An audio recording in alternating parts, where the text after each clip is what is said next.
د جومات د ځمکې متعلق دا مسله واورئ چې کله یو ځای د جومات دپاره مقرر کړی شو که نه د سرکار د طرف نه حکومت د طرف نه بیت المال د طرف نه یا د یو عام کس د طرف نه چې هغه ځای د جومات دپاره وقف کو په هغه ځای باندې جومات جوړ شو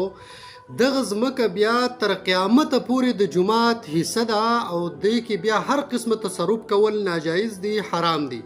دغه جومات ورانول د دې په ځای باندې کور جوړول بلډینګ جوړول یا په یو بل یو تعمیر کول دا بالکل ناروا دي د جهنم مستحق دي حرام کار دی ناروا کار دی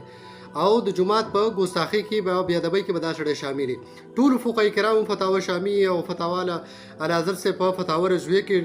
چې کم یو ځمکه د جومات دپاره مقرر کړی شوه په هغې باندې جومات جوړ کړی شو دا د دې تحت سرات نه واخله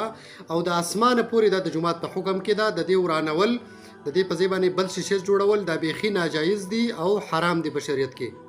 په اسلام آباد کې چې دا کوم جومات وران شوی دی د هغې په ځای باندې فی الحال چې کوم دی هغه ونې بوټي نهال کړي دي او بیا مستقبل کې پته نه لګي چې دوی څه اراده ده په دغه ځای باندې سرکاري تعمیر جوړوي یا پې هوټلې جوړوي یا پې دوکانونه جوړوي وغیره خو دا مسله ځان سره یاد ساتي چې د جومات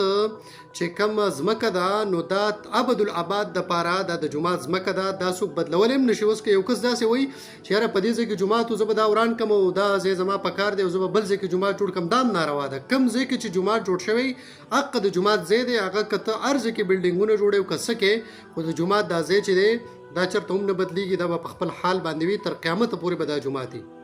لهذا دې خبرې مونږ ډېر زیات مذمت کوو او مطالبه کوو چې په دغه ځای دوباره جومات جوړ کړی شي ډېر کسان دا وایي چې دا قبضه ځمکه وه